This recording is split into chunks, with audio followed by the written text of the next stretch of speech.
Todo ano é a mesma história. O empresário senta, olha os números do ano anterior, projeta um crescimento e escreve uma meta bonita. Faz uma reunião com o time, todo mundo bate palma e em dezembro a meta não foi batida. E sabe o que é curioso? Quando eu pergunto para o empresário o que foi que deu errado, a resposta quase sempre é a mesma. O time não se empenhou. O mercado estava difícil, foi falta de comprometimento das pessoas. Raramente alguém olha para dentro e faz a pergunta certa. Hoje eu vou te mostrar porque a maioria das metas de venda está condenada a falhar antes mesmo do ano começar e o que tu precisa fazer diferente para que isso não aconteça mais na tua empresa. Antes de continuar, se você ainda não me conhece, eu sou o Felipe Diesel, CEO da Escola de Negócios e aqui no canal a gente fala sobre gestão, vendas e crescimento da empresa de um jeito prático, sem enrolação, sem teoria que não funciona no mundo real. E hoje o assunto nos que mais eu vejo travar empresas que têm potencial real de crescimento. Empresas boas, com produto bom, com time capaz, que simplesmente não batem a meta. E quando a gente vai entender o porquê, a resposta quase sempre está no começo do processo, não no final. Fica até o fim, porque no meio desse vídeo eu vou te mostrar um cálculo que parece simples e é simples, mas que a maioria dos empresários nunca fez. E quando faz, olha para o número e fica sem reação, porque aí fica claro, de uma vez por todas, o que precisa acontecer na prática para a meta sair do papel. Deixa eu te perguntar uma coisa, quando tu define a meta de vendas da tua empresa, qual que é o processo? A maioria faz assim, pega o faturamento do ano passado, coloca um percentual de crescimento, 15%, 20%, às vezes até 50%, tira da cabeça e fala, esse ano a gente vai faturar isso.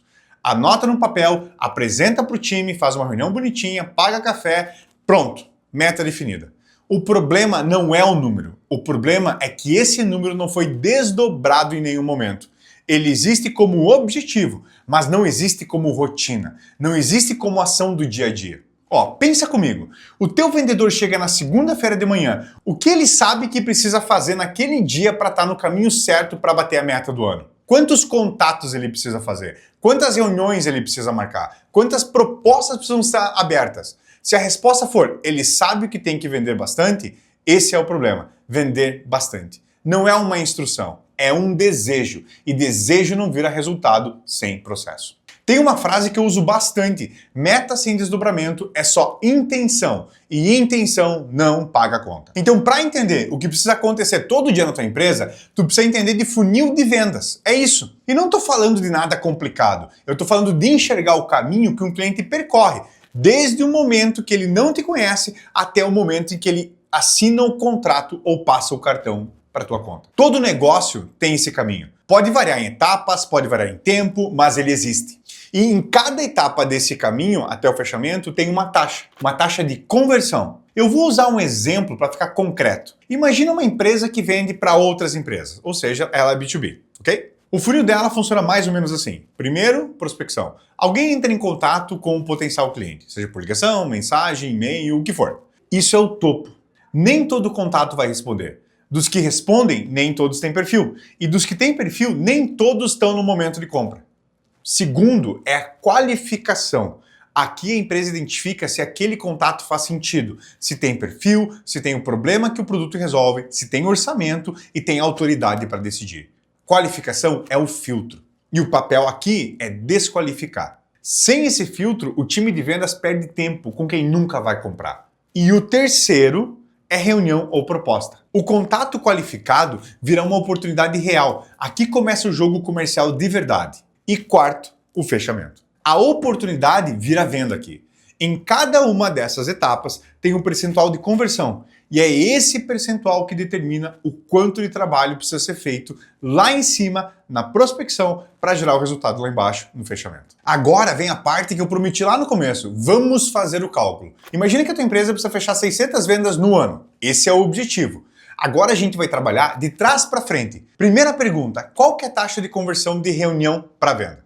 Vamos dizer que é 20%, ou seja, de cada 5 reuniões feitas, uma vira venda. Para fechar 600 vendas, precisa de 3.000 reuniões no ano. A segunda pergunta, qual que é a taxa de qualificação? De cada 100 contatos prospectados, quantos chegam a uma reunião? Vamos dizer que é 10%. Para gerar 3.000 reuniões, tu precisa prospectar 30.000 contatos no ano. E a terceira pergunta, quantos dias úteis tem no ano? Em média, 250. Esse ano vai ter menos. Divide 30.000 por 250, dá 120 contatos por dia. Agora para e pensa. A tua empresa hoje tem estrutura para fazer 120 contatos qualificados por dia? Quantas pessoas precisaria ter prospectando? Quanto isso custa? É aqui que a conta revela a realidade. Porque muitas vezes o empresário define uma meta de crescimento de 40%, 20%, sem perceber que para sustentar esse crescimento ele precisa triplicar o time de prospecção ou melhorar drasticamente a taxa de conversão. E nenhuma das duas coisas estava no planejamento dele. E perceba, as taxas que eu usei aqui são só hipotéticas. Na tua empresa, os números podem ser melhores ou até piores que isso. O ponto é, tu sabe os teus números? Se tu não conhece, tu tá voando escuro. E voar no escuro pode até funcionar por um tempo, famoso voo de galinha. Mas cedo ou tarde tu bate em alguma coisa. Ou tu cai no chão. Quando tu faz esse cálculo e o número diário parece inviável com o que tu tem hoje, você tem 3 caminhos para trabalhar. Não precisa escolher só um. Na prática, a combinação dos 3 é o que gera resultado mais sustentável. A primeira alavanca, a qualidade de entrada. Se a tua lista de prospecção é ruim, contatos desatualizados, empresa fora do perfil ideal, segmento errado, tu vai gastar o dobro de energia para chegar no mesmo resultado. Às vezes, investir um pouco mais numa base de dados melhor, mais segmentada, mais atualizada, reduz tanto o esforço de prospecção que o custo se paga em semanas. Não é despesa, isso é eficiência. A segunda alavanca, o processo de qualificação. 2 empresas podem ligar para a mesma lista e ter resultados completamente diferentes. A diferença está na abordagem. Existe um script? Ele é seguido com rigor? O profissional que faz a qualificação, ele foi treinado para fazer isso? Tem alguém ouvindo as ligações e dando feedback? Script mal estruturado ou não seguido é só dinheiro jogado fora. Porque tu tá pagando pessoas para fazer contatos que não convertem. E o problema não é a lista, é a abordagem do teu time comercial. E a terceira alavanca, a diversificação de canais. Prospecção ativa não é o único caminho.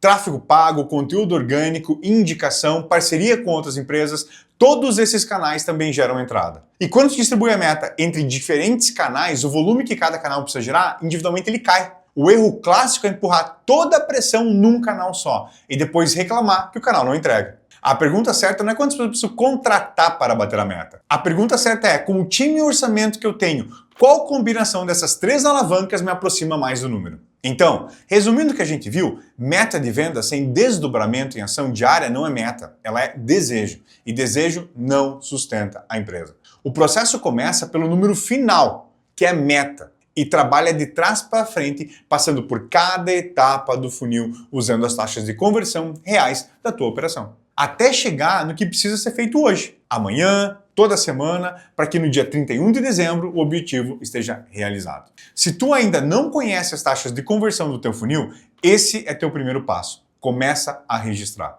Sem dado, não tem gestão. E sem gestão, a meta é sempre uma surpresa.